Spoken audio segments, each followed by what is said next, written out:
Nag-study ka ba? Hindi na. Ay, ngayon po hindi na sir. Hindi ka Sir, mag-study. dalawang ano ko sir. May dalawang anak na. Dala. Mahirap. Tsaka Ayan. mabait na asawa sir. Yun, oh. Yun kasi sir, yung sikreto dito sir, mabait na asawa talaga. Happy life, happy wife. Sir kasi pagka nandito ako, trabaho ko sir, kakainin na yung oras ko tapos pag uwi ko sa bayan ko pa yung hinaan. Pakabait na asawa sir. Maintindi. Siya pa nagsasabing rumispondi ka na ron. Rumispondi ka na doon. Bali, hello po, ako po pala si Jason Pascual. As a profession po sa DRRM po ako ng IMUS nagtrabaho, and sa IMUS Fire Brigade Volunteer Association po, ang aking posisyon naman po is Deputy for Operation. And dito po kay Tanggol IMUS Fire Volunteer po, isa po sa naging founder at Fire Chief po ng Tanggol IMUS Fire Volunteer. So yun, bali po, sa totoo lang, nag-start po talaga yung volunteer po sa pamilya namin. Sa tatay ko pa lang po, bilang member po yung tatay ko ng IBCG Tiger Base po. From Pasay pa po yun. Bata pa lang po talaga ako, nakikita ko na nasa rescue communication na group na po yung tatay ko. Tapos yung kapatid ko from BS Tiger Pasay naman siya, fire volunteer din. May sarili namang brigada yung kuya ko. Tapos yun, hanggang sa akin po na nakapagtayo po ng sariling brigada din na ayun po, ngayon nakakatulong sa ibang tao. Originally po, taga Pasay po talaga kami, doon po ako lumaki. Tapos nung nagkaroon po ako ng sariling pamilya, yung tita ko po, dinala na po kami dito sa IMUS. More or less mga nasa 15 years na rin po kami nakatira dito sa IMUS. Tapos yun, nagkaroon po ako ng pagkakataon na makapasok po sa CDRRM o IMUS, kaya po yung buhay ko, yun, nailaan na po para tumulong po sa ibang tao kasi yun na po yung nakamulatan ko since na dumating po ako dito sa IMUS. Bilang isang firefighter, sir, ano ang inspirasyon mo? Bali, unang inspirasyon ko talaga sa totoo lang dahil nga nakita ko na sa umpisa pa lang lumalaki ako, nakita ko ang naging buhay na po namin, kumbaga yun na yung naging flow ng buhay namin. Tapos yung mga panahon na to, simula nung dumating yung mga kasama ko sa brigada, yung mga bata, mga estudyante, out of school youth kasi yung mga kasama ko sa brigada. So yun, sila na yung naging inspirasyon ko na tuloy-tuloy na hanggang sa marami tayong matulungan, may ipasa na yung kung ano man yung natutunan ko, kung ano man yung meron ako, may ipasa ko sa kanila at may ipasa na rin dun sa susunod na henerasyon.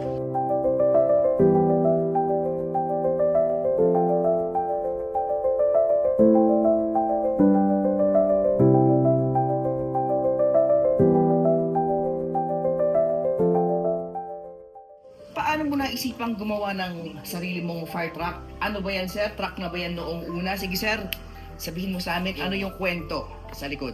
So, bali, nag-start talaga siya kasi dahil nga magkaroon kami ng problema noon.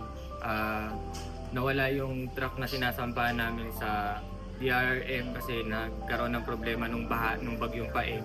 So, sabi ko sa sarili ko, hindi ako papayag na wala akong talagang truck eh. Kumbaga, pag uwi ko sa bahay, after ng duty, pag uwi ko sa bahay, nang nakakakita ako ng sunog or may pumuputok na alarma na sabi ko, kaya ko naman, ano kaya pwede kong gawin?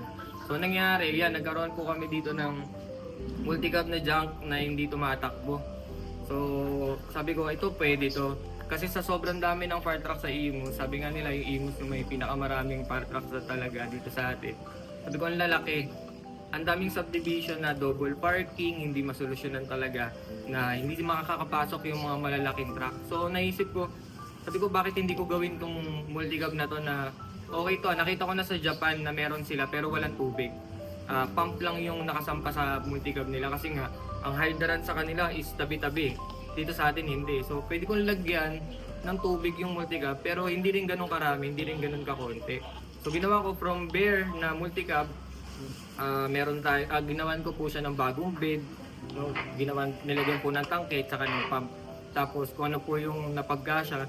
So yan po, ginawa ko nga, nag-salary loan po ako ng mga panahon na yon, since nasa government po ako nagtatrabaho at makakapag-salary loan po ako. Salary loan ako para mabuo yung truck. na magkaroon ako ng fund para mabuo yung truck.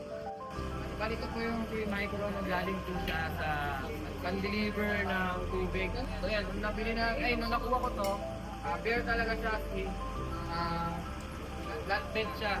So ginawa namin dahil yung bed niya, durog na, or nakalawang na, ginawa niya ng bagong bed. Tapos po, yan, nilagay namin ng tangke.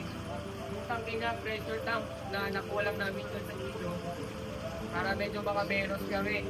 700 liters, kung ano nagkakapalay yun po yung laman yung papasok dito. Tangke na nilagay namin. Tapos yun po, ito po yung gamit namin na pump. Ang kwento naman po ng pump na to, nasiraan ng pump yung barangay ng Malagasang 1A. So, yung mismong PTO nila, binili to ng kapitan. Tapos nagawa yung PTO nung fire truck nila. So, binenta na lang sa akin ng kapitan. Tapos sinulugan ko na lang sa kanya. Buwan-buwan ako nagbabayad sa kanya. Karamihan donation, pero kung ano man po yung laman ng bulsa namin, yun po yung binibilan. Tulad ng paggawa nito, yan, mga ilaw, sabi po ni Sibalan. Kung ano po yung kaya bigay ng brigada po sa bahay. Yun po talaga yung main objective niya eh. Doon sa mga masisikip, tsaka yung mga narrow na road na hindi talaga kaya pasukin ng mga malalaki nating truck. Nandito si Penetrator, nandito si Micro, para siya yung pumasok. Yung ganitong klaseng truck, hanggat maaari sana, ang gusto namin, lahat halos ng bayan magkaroon ng ganito kaliit. Kasi malaking tulong talaga siya, as in, hindi talaga siya para sa lahat ng application. Meron siyang sariling application, meron siyang sariling trabaho. So sana, kumbaga para sa amin po, parang pangarap namin na makita namin yung bawat bayan na meron silang ganito, na meron silang pangsingit sa mga maliliit na kaki, double parking na subdivision, kaya nilang pasukin. Na hindi tayo nakakadisgrasya ng ibang sasakyan, ng ibang tao kasi maliit lang siya.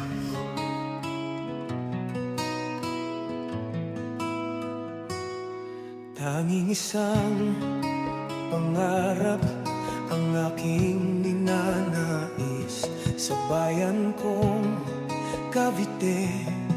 Nawa ay ating makamit isang ligtas na pamayanang matibay at hindi mapupunit.